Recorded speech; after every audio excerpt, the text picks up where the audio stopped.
Every night, I'm going to be out here. Leaving the mark of the spider. And somehow I know I'm not the only one. We're here with Stefan, who's producer on Spider-Man Shattered Dimensions. The last few Spider-Mans haven't been that great. What are you trying to do to sort of bring back Spider-Man to, because he's been in some great video games in the past?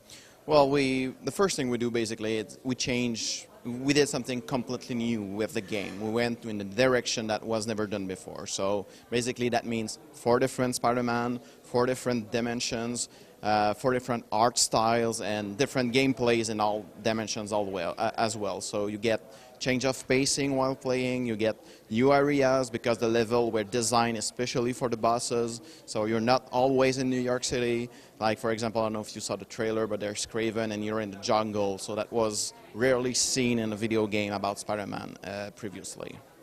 So can you tell us a little bit how you tie these 4 dimensions together in the game, because it's still one game, right? Yeah, it's one game, and at first, at the beginning, we had the idea about 4 different worlds, but we weren't sure exactly how we would be linking all those universes together. So we brought on board Dan Slott, that is the actual writer of the Amazing Spider-Man comic book. So we brainstormed with him about a few ideas, and he is the one that came up with a mystical artifact that's called the Tablet of Order and Chaos. And basically, at the beginning of the game, while fighting, that tablet gets shattered in multiple pieces that ends up in each dimension. So every Spider-Man in each dimension needs to chase about those pieces in order to restore order in the universe, if you want to. So in each universe, you have villains that put their hands on a piece of the tablet and are able to use it to power themselves up. So you end up fighting villains that has new powers. For example, in Kraven, when he uses the piece of the tablet, he ends up being more quicker, more powerful than before. So even if you fight Kraven in the past, it's not the same Kraven as before. So have you revealed all the 4 dimensions that we'll be playing? No, right now we revealed Spider-Man Noir and Amazing Spider-Man a couple of months ago. For E3 we revealed Spider-Man 2099, and we'll be revealing the 4th one at San Diego Comic-Con at the end of July, so in about 5 weeks. Could you describe how it is to play Spider-Man 2099?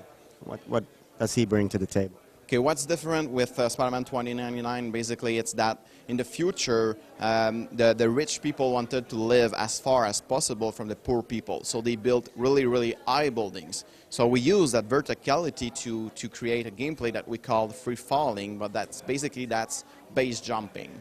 So in the future, Spider-Man has web foils beneath his armpits. So by using those foils, he's able to speed up or slow down to dodge obstacles. So that's something that was never done before in a Spider-Man game.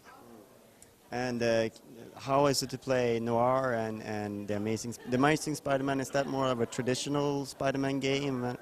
Well, yeah, Amazing Spider-Man is the classic Spider-Man that we've known since our childhood, basically.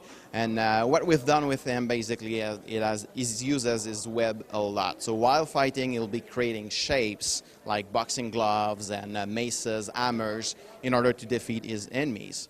For Spider-Man Noir, we went with a different approach. It's stealth-based, so you must hide in the shadows, sneak behind your enemies in order to take them down using your spider powers, obviously. So sounds like there's a lot of different gameplay mechanics in the game, but I'm sure that the game has an audience that some of them are a little bit younger. Is that something that you have to keep it a little bit simple as well? Well, there's in fact, what we did is basically we have the same control scheme all around in all the universes. So once you learn to do something, you'll know how to do it in all the 4 universes. So even though it looks like it's 4 different games, it's the same mechanics, the same basic mechanics in all games. So once you've learned a combo, you'll know how to do it in all dimensions. All right, so when will it be done? Well, it's due in September, so it's going to be done soon. Pretty soon, you better get back to work. Yeah, exactly. Thank you very much for your time. You're welcome.